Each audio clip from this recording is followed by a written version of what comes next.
Hello students, मेरा नाम doctor Gajendra Purohit है। अगर आप IIT में एग्जाम देने जा रहे हैं तो यहाँ पे 3 टाइप के क्वेश्चन आते हैं: multiple select question, multiple choice question और न्यूमेरिकल आंसर टाइप क्वेश्चन। इन तीनों को सॉल्व करने का जो अप्रोच होता है वो थोड़ा सा डिफरेंट होता है। क्या आपको ध्यान रखना है जिससे कि आप अच्छा स्कोर कर पाएं? और अगर जो भी मैं आपके सामने बातें बताऊंगा, जो कि इनकी स्ट्रेटेजी बताऊंगा कि न्यूमेरिकल आंसर टाइप क्वेश्चंस को सॉल्व करने की क्या स्ट्रेटेजी होनी चाहिए, मल्टीपल चॉइस क्वेश्चन सॉल्व करने की स्ट्रेटेजी क्या होनी चाहिए और मल्टीपल सेलेक्ट क्वेश्चन सॉल्व करने की स्ट्रेटेजी क्या होनी चाहिए, इसका वेटेज क्या होता है, अगर आप सभी बातें ध्यान से सुनते हैं तो आप 50+ स्कोर बहुत इजीली यहां पे कर सकते हैं। तो शुरू करता हूं। सबसे पहले बात करेंगे न्यूमेरिकल आंसर टाइप क्वेश्चन के बारे में, जिसका वेटेज 30 मार्क्स होता है। यहाँ पे 20 क्वेश्चन पूछे जाते हैं, जिसमें 10 क्वेश्चन 2 मार्क के होते हैं और 10 क्वेश्चन 1 मार्क्स का होता है। यहाँ पे NAT का मतलब ये होता है कि जो भी आप क्वेश्चन सॉल्व करेंगे उसका आंसर एक न्यूमेरिकल वैल्यू आएगी और वो आपको वहां पे क्या करना है, फिल करना है। जितने भी हमारे पास NAT के क्वेश्चंस होते हैं उसमें सबसे पहली जो बात होती है वो कैलकुलेशन बेस्ड क्वेश्चन होते हैं। वहां पे आपका कंसंट्रेशन बिल्कुल हाई होना चाहिए। अगर आपने एक भी छोटी सी मिस्टेक कर दी प्लस माइनस की तो आपका आंसर अलग आ सकता है, क्योंकि देखो मल्टीपल चॉइस क्वेश्चन में या मल्टीपल सेलेक्ट क्वेश्चन में तो ऑप्शन लिखा होता है ना, तो वहां पे आपको पता है कि अगर आपका आंसर गलत आ रहा है तो इन चारों में से एक होना चाहिए, पर यहां पे आपको कुछ भी पता नहीं है, राइट। आपका आंसर एकदम परफेक्ट आएगा तभी आपको मार्क्स मिलेगा, है ना। तो ये ध्यान देने की जरूरत है, आपकी जो कॉन्सेंट्रेशन वो हाई होना चाहिए। मतलब न्यूमेरिकल आंसर टाइप के क्वेश्चन को MSQ और MCQ की बात करना चाहिए या पहले करना चाहिए, इसको मैं बाद में बताऊंगा कि कौन सा पहले करना चाहिए। पर हाँ, जब आप सॉल्व करें तो आपका जो कॉन्सेंट्रेशन है वो हाई होना चाहिए। इसलिए यहाँ पे नेगेटिव मार्किंग नहीं होती है। हाँ, अगर आपने यहाँ पे एक्यूरेट अगर आपका आंसर आया तो ही मार्क्स मिलेगा। अगर आपका आंसर यहाँ पे एक्यूरेट नहीं है तो नेगेटिव मार्किंग तो नहीं होगी, पर आपको मार्क्स भी नहीं मिलेगा। इसमें एक और बहुत इंपॉर्टेंट चीज होती है कि जो भी आप कैलकुलेशन कर रहे हैं उसका जो यूनिट है वो आप थोड़ा सा देख लीजिएगा, लाइक जैसे मीटर पर सेकंड है या किलोमीटर पर। खैर मैथ्स में तो ऐसे क्वेश्चंस नहीं आते हैं, पर हाँ कुछ क्वेश्चन ऐसे जहां पर कुछ यूनिट लिखा हुआ है तो उसको जरूर आप चेक कर लीजिएगा। Check the decimal digit and science required. हमेशा डेसिमल डिजिट भी आप चेक कर लीजिए कि भाई आपका जो आंसर है वो पॉइंट के बाद कितना बोल रहा है, जैसे up to 3 decimal places, up to 2 decimal places, है ना। क्योंकि यहां पे जो भी आंसर आता है उसका एक रेंज होता है। मान लीजिए आपका आंसर आया यहां पे 0.32, तो अब आप बोलोगे sir by chance approximate answer 0.32 आ रहा है तो मेरा सही होगा गलत होगा, तो यहां पे रेंज होगी, है ना। जैसे मान लीजिए अगर आपका आंसर आ रहा 0.32 तो यहां पर रेंज होगी कि 0.30 से 0.35 के बीच में या 33 के बीच में, है ना। पर अगर बाई चांस कोई आंसर ऐसा है जिसका मतलब एक डिजिट आंसर आ रहा है, जैसे मान लीजिए 5 आंसर आ रहा है या 4 आंसर आ रहा है, तो वहां पर रेंज नहीं होगी। सर 4 आंसर आ रहा तो फिर ऐसा तो नहीं होगा कि 3 से 5 के बीच में कोई भी आंसर लिख दे, नहीं भैया ऐसा नहीं है ना भाई। डेसिमल प्लेसेस में जरूर वहां पे थोड़ा सा चेंज हो सकता है जब भी आप अप्रोक्सीमेट वैल्यू की बात कर रहे हैं, तो यहां पे थोड़ा सा आपको इस बारे में ध्यान देने की जरूरत है। इसमें जितने भी आप यहां पे क्वेश्चन सॉल्व करेंगे उसका जो न्यूमेरिकल आंसर टाइप के जो क्वेश्चंस होते हैं वो ज्यादातर NAT टाइप के क्वेश्चंस में पूछे जाते हैं। अब आपके मन में सवाल उठेगा सर कि लीनियर अलजेब्रा है, ग्रुप थ्योरी है, OD है, इंटीग्रल कैलकुलस है, तो सर कौन से टॉपिक पे NAT टाइप के क्वेश्चंस ज्यादा पूछे जाते हैं? इसमें मैंने बहुत अच्छा एक वीडियो बना रखा है और हमारी जो बुकलेट है शॉर्ट नोट्स की, ये Amazon और फ्लिपकार्ट पे बहुत जल्दी मिलने वाली है और इसमें हमारे मैथ्स के ऐप पे भी मिल गई और Amazon फ्लिपकार्ट पे भी आपको 1-2 दिन में मिल जाएगी। तो वहां पे जाके आप सर्च कर सकते हैं short notes booklet by doctor Gajendra Purohit, है ना, तो आपको ये किताब मिल जाएगी।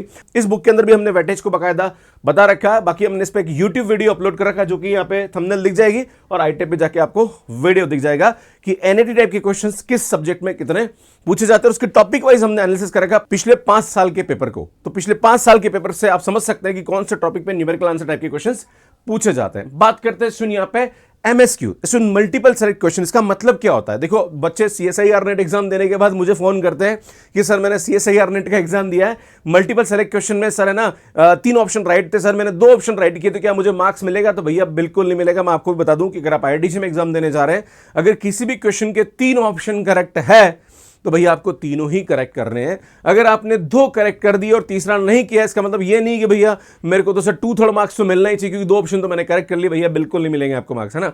पर यहां पे भी अगेन नेगेटिव मार्किंग नहीं होती। सुनिए, रिसर्च एप्टीट्यूड कहीं ना कहीं जानने के लिए ये वाला पोर्शन रखा जाता है ताकि स्टूडेंट्स को कंसेप्ट यहां पे पता पड़े। नॉर्मली इस टाइप की जो पोर्शन में क्वेश्चन पूछे जाते हैं वो काउंटर एग्जांपल बेस्ड क्वेश्चंस होते हैं, जहां पर छोटे छोटे जो लॉजिक है और कंसेप्ट है वो यहां पे पूछे जाते हैं। मान लीजिए क्वेश्चन दे रखा है, उसके 4 ऑप्शन दे रखे हैं, तो चारों में से 3 सही हो सकते हैं। तो बस थोड़ा सा आपको कहीं ना कहीं कंसेप्ट, थ्योरम के स्टेटमेंट, काउंटर एग्जाम्पल, ये सब आपको यहां पे पता होना जरूरी है। इसके लिए आपको कहीं ना कहीं थ्योरी रिवाइज करनी चाहिए और कंसेप्ट्स आपको अच्छा आना चाहिए। अगेन शॉर्ट नोट्स की बुकलेट है जहां पर आपको थ्योरी दिख जाएगी, बुक यहां पे आपको दिख जाएगी। Student practice theorems and counter example well बता ही चुका मैं आपको। अटेम्प्ट ऑल, सभी क्वेश्चन को अटेम्प्ट करना है क्योंकि यहां पे नेगेटिव मार्किंग नहीं होते। आपके मन में सवाल उठेगा सर MSQ टाइप की क्वेश्चंस कितने आते हैं? भैया 10 क्वेश्चन पूछे जाते हैं, हर क्वेश्चन 2 मार्क्स का होता है। कुल मिला के अगर NAT और MSQ को मिलाया जाए तो 50 मार्क्स का वेटेज आता है और 30 क्वेश्चंस यहां पे पूछे जाते हैं ना। इन 50 मार्क्स के क्वेश्चन में नेगेटिव मार्किंग नहीं होती है, तो यहां पे आप सभी क्वेश्चंस को अटेम्प्ट कर सकते हैं। पर भैया इसका कहते हैं मतलब ये नहीं कि सभी क्वेश्चन अटेम्प्ट करेंगे तो आपको मार्क्स मिल जाएगा। भैया आपका यहां पे आंसर जो है एनईटी टाइप में एक्यूरेट आना चाहिए। एमएसक्यू में अगर 3 ऑप्शन करेक्ट है, 2 ऑप्शन करेक्ट है, कभी कभी एमएसक्यू में 1 ऑप्शन भी करेक्ट हो जाता है ना, तो भैया ये आपको थोड़ा सा ध्यान देने की आवश्यकता है। सो नेक्स्ट बात करेंगे मल्टीपल चॉइस क्वेश्चन के बारे में। ये 50 मार्क्स का वेटेज रखता है, यहां पे 30 क्वेश्चंस पूछे जाते हैं। इसमें यहां पे 20 क्वेश्चन जो होते हैं वो 2 मार्क्स के होते हैं, 10 क्वेश्चन जो होते हैं वो 1 मार्क्स के आते हैं, राइट। तो यहां पे 30 क्वेश्चन इसमें पूछे जाते हैं, यहां पे नेगेटिव मार्किंग होती है। यहां पे सबसे पहला पॉइंट ये कि अगर आप 100% में से 90% भी एक्यूरेट है तभी आप क्वेश्चन अटेम्प्ट करें, क्योंकि नेगेटिव मार्किंग है। अगर आप यहां पे कॉन्फिडेंट नहीं है, आपको लग रहा है कि 50% ये भी हो सकता है, 50% ये भी हो सकता है, तो रिस्क ना ले। कहने का ये आपके लिए भारी पड़ सकता है, और रिस्क कितनी लेनी वो भी मैं आपको लास्ट में बताने की कोशिश करूंगा। लीव द डाउटफुल क्वेश्चंस, है ना भाई, जहां पे लग रहा है कि गड़बड़ है, नहीं आंसर आ रहा, छोड़ दो भैया, नहीं करना है उसको, ठीक है। Don't fluke, solve and marks the answer. भैया आपको यहां पे तुक्का नहीं मारना है, क्लियर है। ऐसा नहीं कि भाई इन चारों में से ये ऑप्शन दिख रहा है, इसका आंसर ये हो सकता है। भैया अगर आप यहां पे 100% कॉन्फिडेंट नहीं है तो भैया मत करिए, ऐसे तुक्के मत मारिए, क्योंकि ये तुक्का लगाना आपके लिए कहीं ना कहीं भारी पड़ सकता है। देखो यहाँ पे क्या हो रहा है कि आईआईटी जेम के अंदर बच्चे भी, मैंने आपको बोला है कि बहुत कम बैठते हैं एग्जाम के अंदर, है ना। 14,000 बच्चे बैठते हैं, जिसमें से 3,000 बच्चे ऐसे होते हैं जो कि सीरियसली इसकी तैयारी कर रहे होते हैं, और आपका जो कंपटीशन है उन 3,000 बच्चों के साथ भी है। अगर आपका यहाँ पे स्कोर 45 से ऊपर आ जाता है तो आपको आईआईटी मिलने की पूरी संभावना रहती है, और अगर आपका स्कोर 35 से ऊपर आता है तो यहाँ पे आपको एनआईटी बहुत ईजिली मिल सकता है। इसलिए कभी भी रिस्क ना लें भैया, आप 100% कॉन्फिडेंट हैं तभी आप यहाँ पे इसको करें। सॉल्व इजी क्वेश्चन फर्स्ट, पहले आपको इजी क्वेश्चन यहाँ पे सॉल्व करने चाहिए, क्लियर है। उसके बाद फिर आपको यहाँ पे टफ क्वेश्चन सॉल्व करने चाहिए। सुन, कभी कभी कुछ टॉपिक पे तो बहुत इजी क्वेश्चन आ जाते हैं। मैं आपको फिर से बताना चाह रहा हूं कि एमएसक्यू, एमसीक्यू और एनएटी पे किस टॉपिक पे कितने क्वेश्चंस कहां से पूछे जाते हैं। पुराने 5 साल का पेपर एनालिसिस का मैंने एक यूट्यूब वीडियो अपलोड कर रखा है, वो आप जाके यहां पे देख सकते हैं। सुन आईटी पे आपको जाके मिल जाएगा। अब आपके मन में सवाल उठेगा कि सर आपने चलो बता दिया कि किसमें क्या स्ट्रेटजी आपकी होनी चाहिए, पर सर यहां पे हमें सबसे पहले कौन सा यहां पे पोर्शन अटेम्प्ट करना चाहिए। तो भैया सबसे पहले आपको यहां पे एमएसक्यू करना चाहिए, क्योंकि वहां पे बहुत सारे कंसेप्ट ऐसे होते हैं जो कि आपको रिकॉल करेंगे ना, क्योंकि कई क्वेश्चन दे रखा है, उसके 4 ऑप्शन दे रखे हैं। जब 4 ऑप्शन को आप पढ़ेंगे तो कहने की चीजें आपको रिकॉल होगी। तो सबसे पहले आपको यहां पे एमएसक्यू करना चाहिए, उसके बाद आपको एमसीक्यू करना चाहिए, उसके लास्ट में आपको यहां पे एनईटी करना चाहिए। वैसे इसमें मैं एक वीडियो बहुत जल्दी अपलोड करने वाला हूं कि आपकी जो 3 घंटे एग्जाम पर जब अटेम्प्ट करेंगे तो आपकी स्ट्रेटजी क्या होनी चाहिए, कैसे आपको पेपर अटेम्प्ट करना चाहिए, इसमें मैं बकायदा एक वीडियो अपलोड करने वाला हूं। अगर आपको रिक्वायरमेंट है कि हाँ सर प्लीज इस पे करिए, तो मुझे कमेंट करके जरूर बताइएगा। जितने कमेंट होंगे इसके हिसाब से मैं बहुत जल्दी इसको करने की कोशिश करूंगा। वैसे आपको कौन सा पोर्शन यहाँ पे अच्छा लगता है कि सर मेरे को एमएसक्यू अच्छा लगता है, सर मेरे को एमसीक्यू अच्छा लगता है, सर मेरे को एनईटी अच्छा लगता है, प्लीज कमेंट करके मुझे जरूर बताइएगा।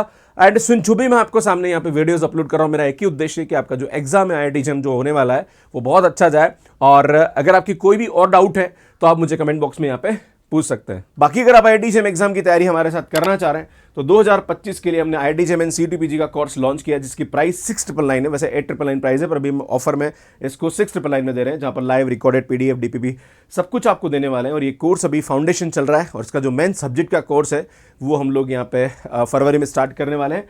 और अगर आप यहाँ पे 2026 एग्जाम के लिए तैयारी करना चाह रहे हैं तो हमारा 10,999 का कोर्स है, इसको आप बाय कर सकते हैं। एंड सुन, ये आईआईटी जेम और सीटीपीजी का क्रैश कोर्स चल रहा है, जहाँ पर आपको सभी कंसेप्ट को हम पूरा का पूरा यहाँ पे रिवाइज कर रहे हैं। ये 1,999 में आपको यहाँ पे मिल जाएगा। बाकी हमारी जो कॉम्बैट सीरीज है वो 599 में आपके लिए अवेलेबल है। एंड आईआईटी जेम की जो टेस्ट सीरीज है वो 599 में आपके लिए हमने यहाँ पे अवेलेबल करा दी। इसमें हमारी जो शॉर्ट नोट्स की बुकलेट है, जो कि मैंने अभी आपके सामने बताया, 249 में आपको मिल जाएगी हमारे मैथ्स कैर ऐप पे।